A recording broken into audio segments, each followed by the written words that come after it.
I'm Evan James. And I'm John Keegan. And we represent KUOI Moscow 89.3 FM, and we are sitting here with...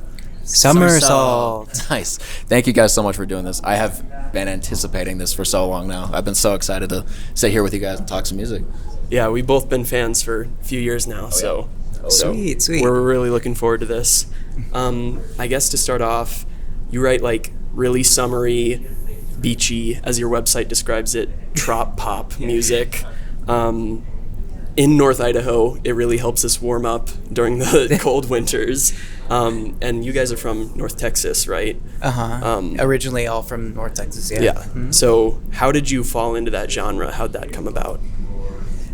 I think this is just something that a lot of our influences came to.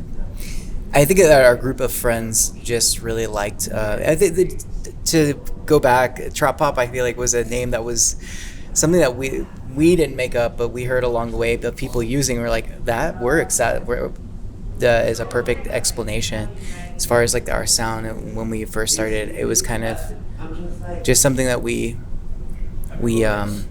drew to, but I don't know why. But it was just fun. And being from North Texas, it's very random for that kind of music for sure. Yeah. Going along with that, I think we all love like the ocean and beach and just that kind of lifestyle in general. And so I think a lot of writing that music came from like a longing of wanting that. And so.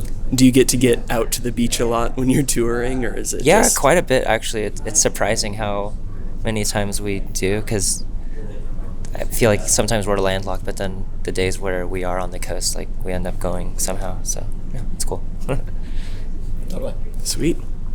Well, your guys' first release was 2014, Driving to Hawaii, that EP. How long had the group existed before you guys started recording?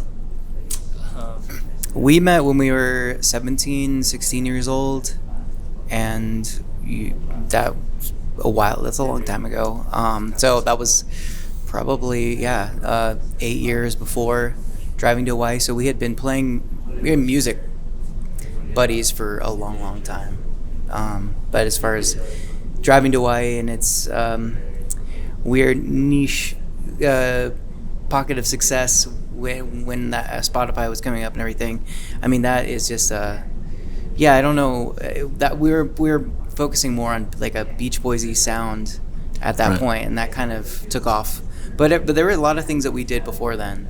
We just didn't maybe feel the courage to release it because we didn't feel like that we were at that place as a band. Right. Yeah. And you guys just did a remaster of that album. What made you guys want to come back to that music and, mix it up again? Yeah, I think it's, as a band, being together for 10 years felt like a feat. Yeah, it's a huge success.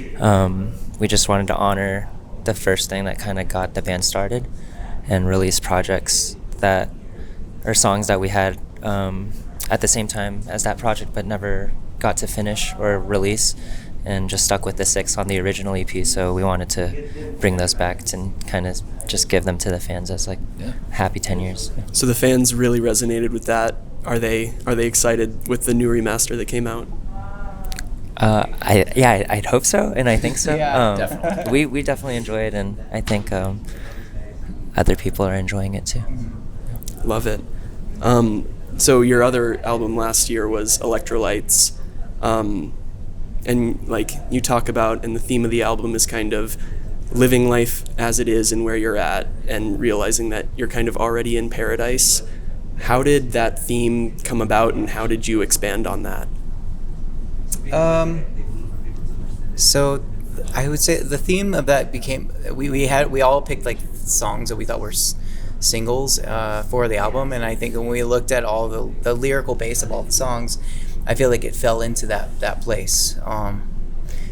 And I think it is a true thing. We still go through hardships and we still are learning all the time, but I think as the lyrical base of all those songs, it does have that theme of like, what a beautiful thing to think like, oh, these are our glory years, and that whole thing. So, and he has a song Deja Vu that kind of, and I'll let him expand on this, but it kind of has that whole I've been here as a child. I've experienced like this wonderful experience of being in nature and having a beautiful day and just being super present. So I thought that kind of theme existed within a lot of the songs. So it seemed to be kind of a happy coincidence, I guess. That all the songs kind of matched that theme. So I wanted to ask about Deja Vu. That's my favorite song off the album. Oh, cool. It's full of imagery and like, naturey moments. How did you come up with that? Was that based off like real experience? Yeah, it was based off of a hiking trip that I took in Oregon. And I remember starting to write the song when I was on tour with Somersault. We were in like Miami or something, and just started humming like random words, and it started to fall into place as like, oh, I want to write about it, this like amazing hiking trip that I took, and it's just outside of Portland, and I just wanted to like capture that memory, I guess, in a song. So yeah, that's I where think it came from. It really resonates, just that feeling of being in nature and being present, and I think you guys did really well on that. Oh, thanks, you. man. Thank you. Yeah. Thank you. I love that. I love that song because, and kudos to you, because it has a very like kind of like wordy, like flowing, like waterfall-y cadence that is really cool. And I think that I don't know. I get the pleasure to do harmony on that song. And we're playing it live today, so y'all should come check it out. Oh, absolutely. We'll be taking photos there. Yes. Yeah. There you go. Surprise. Well, when you're talking about how, you guys are coming up, well, it's been 10 years, 10 plus years together, how that's such a huge feat, and it really is. What I love about your guys' band is that you have a pretty large discography. You have a lot of music that's, been published out there, and I think a lot of bands, it's always unfortunate because a lot of bands don't have big discographies, so you're always waiting for them to release something, and they never really do. And so it's always fun keeping up with your guys' work. And I was curious if there's a project of yours, because you've produced so much music, that really stands out and feels like, yeah, this is Somersault to us. Like, this is really our band. Or if you're yet to find that. I think to me it would be a Happy Camper. Yes. As like that was like the perfect blend. But I am more in the idea of it ever changing, Yeah, as totally. because it's funny to think like people become their legacy, as their band exists for a long period of time, that it just becomes like, hey, that's them. They're just always changing, and they're still doing their thing when they have like different pockets of different generations of their growth throughout music, and I think that's cool. But I would say within now and still being kind of young in the band of 10 years, Happy Camper seems like it fits right in the middle. Yeah. But yeah, everything, we all have our favorites. Yeah.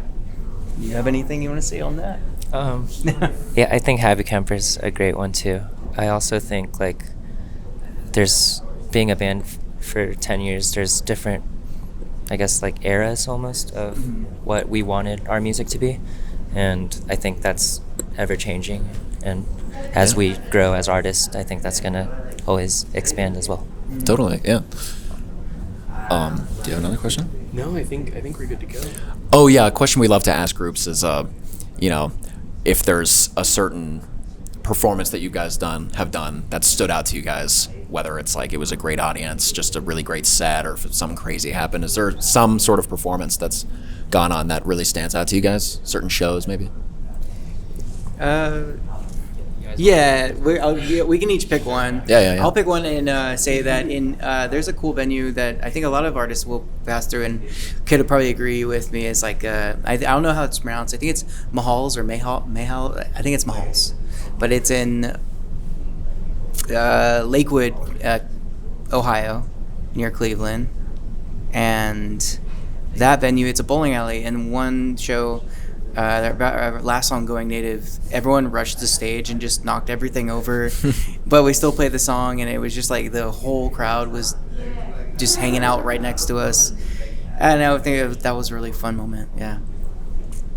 I think some of our most recent festival performances, like overseas and stuff, have been really eye-opening to see like how many people know about our band, just not here in the States but everywhere else. And it's like super, yeah, just very heartwarming to see that. Yeah.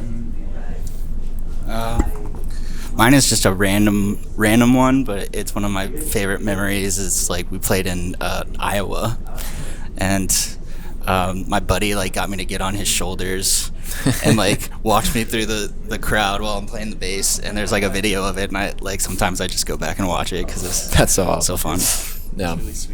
Well, thank you guys so much for doing this interview with us. We, Yeah, thanks, y'all. KUOI, and everyone really appreciates it. Thank you so much. We appreciate you guys. Thank you. And have a great Treefort as well. Thank you. Yeah. Yeah. So glad to have you out here. Yes. Absolutely. Well, we'll find you guys when we play Deja Vu and be like, That would be awesome. Yeah, Deja for there you him. go.